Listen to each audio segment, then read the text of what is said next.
شہید ویسے اسپیسیفکلی ایک اسلامک ٹرمنالوجی ہے، اور شہید کا مطلب ہوتا ہے گواہی دینے والا، اور جو شخص اللہ کی راہ میں جان دے دے تو وہ پریکٹیکلی اس بات کی گواہی دیتا ہے کہ وہ اپنے اس دین کو حق سمجھتا ہے اس لیول پر کہ اس نے اپنی جان بھی اللہ کے لیے دے دی، تو پریکٹیکلی جان دے کر اس نے گواہی دی کہ یہ دین حق ہے، اس لیے شہید کی ٹرم یوز کی جاتی ہے۔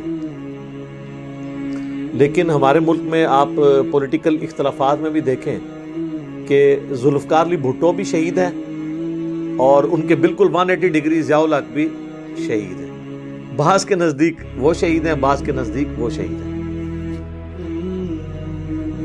جبکہ اسلام میں جو کنسیپٹ ہے وہ یہ ہے کہ اللہ کی راہ میں جو مارا جائے، حتیٰ کہ صحیح مسلم میں حدیث ہے اگر کوئی شخص شہادت کی تمنا رکھتے ہوئے اپنے بستر پہ بھی مر جائے تو اللہ تعالیٰ اسے شہید لکھ دے گا، اور یہ بھی حدیث ہے صحیح مسلم میں کہ جس شخص کو اس حال میں موت آئی کہ اس کے دل میں شہادت کی تمنا نہیں تھی تو وہ منافقت کی شاخ پر مرا۔ تو یہ ہر ایک بندے کے دل میں تمنا ہونی چاہیے، اسی لیے بخاری اور مسلم دونوں میں حدیث ہے، اللہ کے محبوب صلی اللہ علیہ وآلہ وسلم نے فرمایا میری خواہش ہے کہ میں اللہ کی راہ میں قتل کیا جاؤں، پھر زندہ کیا جاؤں، پھر قتل کیا جاؤں، پھر زندہ کیا جاؤں، پھر قتل کیا جاؤں، پھر زندہ کیا جاؤں، پھر قتل کیا جاؤں۔ صحیح مسلم میں ایک اور حدیث ہے کہ جنت میں پہنچنے کے بعد اس دنیا میں آنے کی خواہش کوئی نہیں کرے گا سوائے شہید کے، لیکن اللہ تعالیٰ اس کو بھی کہے گا کہ تمہاری یہ خواہش میں پوری نہیں کروں گا، کیونکہ جو جنت میں آ گیا وہ واپس نہیں جا سکتا۔ لیکن شہادت کا ٹیسٹ یہ ہے کہ جنت میں بھی پہنچا ہوا شہید یہ تمنا کرے گا کہ مجھے دنیا میں ایک موقع دیا جائے، میں دوبارہ اللہ کی راہ میں شہید ہوں، یعنی اس کو اللہ تعالیٰ جس طرح ریسیو کرتا ہوگا جس پروٹوکول کے ساتھ، تو وہ اس کو اس چیز کا ٹیسٹ فیل ہوگا جنت میں بھی جا کے۔ باقی ہمارے ملک کے اندر آپ کو پتہ ہے کہ پولیٹیکل جماعتیں بھی اپنے جو مرے ہوئے لوگ ہیں ان کو شہید کہتے ہیں، مذہبی جماعتیں بھی، مارنے والے بھی جو ہیں وہ ان کے مرتے ہیں تو وہ شہید ہوتے ہیں، جن کو مار رہے ہوتے ہیں ان کے مخالفین ان کو شہید کہہ رہے ہوتے ہیں۔ اس طرح ایک سلسلہ چلا ہوا ہے۔ اس میں ایک حدیث ہے جس کی بنیاد کے اوپر زیادہ ایک معاملے کو لے کے چلا جاتا ہے، وہ بخاری اور مسلم دونوں میں ہے کہ نبی علیہ السلام نے فرمایا کہ 5 قسم کے شہید ہیں میری امت کے۔ نمبر 1 جو طاعون کے مرض میں مر جائے، نمبر 2 پیٹ کے مرض کی وجہ سے کوئی مرے، پیٹ درد یا کسی تکلیف سے، اس میں جتنی بھی تکلیفیں آتی ہیں چاہے وہ پریگنینسی سے ریلیٹڈ ہو اور جتنی ہو، ہیضہ ہو۔ تیسرا جو دیوار کے نیچے دب کے مر جائے، جس طرح زلزلے میں لوگ مر جاتے ہیں۔ چوتھا جو پانی میں ڈوب کے مر جائے۔ اب یہ نہیں ہے کہ وہ اسمگلنگ کا سامان لے کے جا رہا تھا اور اس کی کشتی الٹ گئی تو اب وہ شہید ہے، نہیں، وہ تو غلط کام کے لیے جا رہا تھا۔ اور 5واں فرمایا جو اللہ کی راہ میں مارا جائے، چاہے میدان جنگ میں مارا جائے یا جنگ کے لیے نکلا تھا اور راستے میں اسے طبعی موت آ گئی بیماری کی وجہ سے یا ہارٹ فیلئر کی وجہ سے، کسی اور وجہ سے، تو وہ بھی شہید لکھا جائے۔ اب ہماری پولیٹیکل جماعتیں بھی، ریاستی ادارے بھی اپنے ساتھ جو لوگ اٹیچ ہیں ان کو شہید کہتے ہیں، تو ٹھیک ہے، سب کو حق ہے وہ شہید کہے، ہم یہ نہیں کہتے کہ آپ کسی سے اس کا حق چھین لیں۔ آپ جس کو شہید سمجھ بھی رہے ہیں نا، قیامت والے دن اللہ ہی نے فیصلہ کرنا ہے وہ شہید ہے یا نہیں، دنیا میں اس پہ لڑنے کی ضرورت نہیں ہے۔ کوئی کہتا نہیں میرے نزدیک بھٹو شہید ہے، بالکل کہنے دیں، اس کا حق ہے۔ کوئی کہتا ضیاء الحق شہید ہے، اس کو کہنے دیں، اس کا حق ہے۔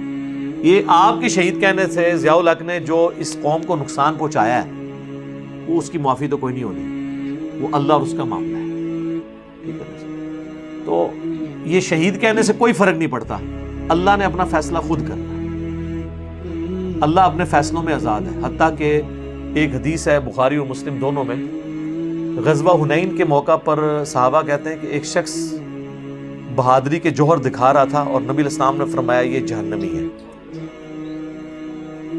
حتیٰ کہ اس نے کئی کافر قتل کر دیے اور صحابہ بار بار آ کے حضور سے پوچھ رہے ہیں یا رسول اللہ اس کو آپ جہنمی کہہ رہے ہیں، حالانکہ اس نے تو اتنے کافر مار دیے، تو آپ نے فرمایا یہ جہنمی ہے۔ ظاہر اللہ نے آپ کو غیبی خبر دی تھی۔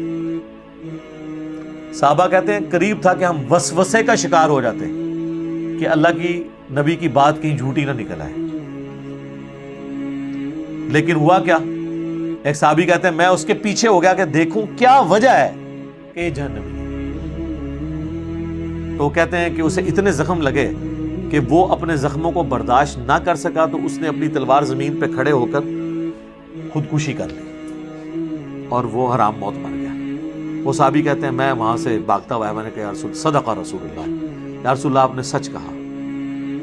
تو نبی علیہ السلام نے فرمایا اللہ کی قسم میں گواہی دیتا ہوں کہ میں اللہ کا رسول ہوں، یعنی یہ غیبی خبر مجھے اللہ نے دی تھی. اور پھر فرمایا کہ اٹھ کے اعلان کر دو اے بلال کہ آخرت کا دار و مدار خاتمے کے اوپر ہے، کسی کا خاتمہ کیا ہو رہا ہے. اور تیسری بات نے آپ نے ارشاد فرمائی کہ اللہ تعالیٰ چاہے تو کسی فاسق شخص سے بھی دین کی خدمت لے سکتا ہے. تو میرا خیال ہے یہ جو لوگ کہتے ہیں نا ہمارے بزرگوں کی بہت خدمات ہیں، تو ان میں سے اکثر یہ تیسری کیٹیگری میں ہی فال کرتی ہے. ظاہر ہے کہتے ہیں نہیں بزرگوں نے آپ تک کتابیں پہنچائی ہیں، ٹھیک ہے جی سر، وہ تو گوروں نے بھی پرنٹنگ پریس انہوں نے بنایا، بزرگوں کی تو ہینڈ ریٹن رہ ہی جانی تھی، ٹھیک ہے نا جی. تو اصل تو پھر گوروں نے کام کیا کہ انہوں نے ہزاروں کی تعداد میں قرآن پرنٹ لاکھوں کی تعداد میں ہو گئے. تو خدمت اپنی جگہ ہے، اللہ تعالیٰ فاسق سے بھی کافر سے بھی دین کی خدمت لے سکتا ہے، ٹھیک ہے نا جی. یہ اللہ کے کام ہے. اور پھر وہ جو حدیث صحیح مسلم میں ہے کہ قیامت والے دن ایک شہید کو، ایک سخی کو اور ایک عالم کو بلایا جائے گا جو قرآن کا قاری ہوگا. اللہ تعالیٰ سب سے پہلے شہید کو پوچھے گا کہ میں نے تجھے اتنی نعمتیں دی تھی، اس کے عوض تو نے میرے لیے کیا کیا؟ تو وہ کہے گا اللہ میں نے تیرے لیے جان دے دی. اللہ تعالیٰ فرمائے گا تو نے جان اس لیے دی تاکہ لوگ تجھے بہادر کہیں کہ بڑا بہادر تھا، اس نے بڑی بے جگری سے لڑا ہے. تو لوگوں نے تیری بڑی تعریف کر لی، اب میرے ہاں تیرے لیے کوئی اجر نہیں ہے. اسے اوندھا منہ کر کے الٹا کر کے جہنم میں پھینک دیا. اللہم اجرنا من النار. پھر اللہ سخی کو بلائے گا ہاں بھائی تجھے اتنی دولت دی تھی، تو کہے گا یا اللہ کوئی ایسی جگہ نہیں تھی کہ تیرا حکم ہو کہ اس راہ میں خرچ کیا جائے اور میں نے وہاں خرچ نہ کیا. آج کے دور میں آپ کہہ سکتے ہیں میرے لنگر خانے بھی چلتے تھے، مسجد کے وضو خانوں پہ میرے نام کی تختیاں لگی ہوئی تھی. نمازیوں سے پوچھ لے کہ میں نے کتنی دفعہ مسجد میں ایئر کنڈیشن لگوائے اور صفیں بچھائیں. اللہ فرمائے گا یہ سب کچھ اس لیے کیا کہ لوگ تجھے کہیں بڑا سخی ہے اور دنیا میں تیری تعریف ہو چکی، اب میرے ہاں تیرے لیے کچھ نہیں. اور حدیث کے الفاظ ہیں اسے گھسیٹ کے اوندھا منہ گھسیٹتے ہوئے جہنم میں پھینکا جائے گا. پھر تیسرا آئے گا عالم قاری، کہتے ہیں نا جی بڑے بڑے علماء کی خدمت. اللہ فرمائے گا ہاں بھی تو نے کیا کیا؟ کہا یا اللہ قرآن سیکھا تھا سکھاتا رہا پوری زندگی. یہ کہتے ہیں نا جی پوری زندگی قال اللہ اور قال رسول، وہ بھی یہی کہے گا. اللہ فرمائے گا یہ اس لیے کیا کہ لوگ تجھے قاری کہیں، بڑا عالم کہیں. اور ہوتا ہے آپ دیکھیں ان کے اشتہارات میں اگر ان کے ساتھ پروٹوکول نہ لکھا ہو یا نام چھوٹا رہ جائے یا نمایاں جگہ سے تھوڑا دائیں یا بائیں ہو جائے، یہ جناب اتنے غصے میں آتے ہیں اشتہار پھاڑ دیتے ہیں اور کہتے ہیں نیا چھپوائیں، دعوت نامہ نیا چھپوائیں ورنہ میں نے آنا ہی نہیں.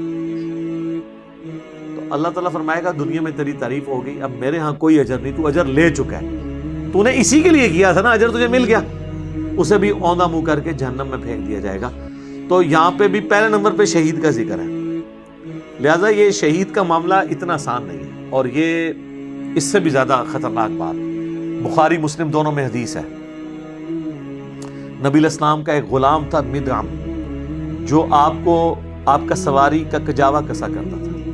غزوہ خیبر کے موقع پر ایک نامعلوم تیر اسے لگا اور وہ شہید ہو گیا. صحابہ نے کہا کہ یہ سیدھا جنتی ہے. ظاہر ہے حضور کا خدمت گزار ہو، اس سے بڑی کیا سعادت ہو سکتی ہے.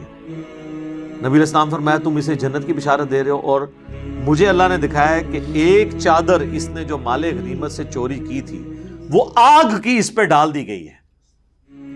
جب صحابہ نے بات سنی تو کسی نے اگر ایک چھوٹی سی رسی بھی اٹھائی تھی نا یہ سمجھ کے کہ مال غنیمت میں اس کی کیا اہمیت ہے، وہ اپنے گھر گیا اور وہ رسی بھی لا کے مال غنیمت میں واپس جمع کروائی.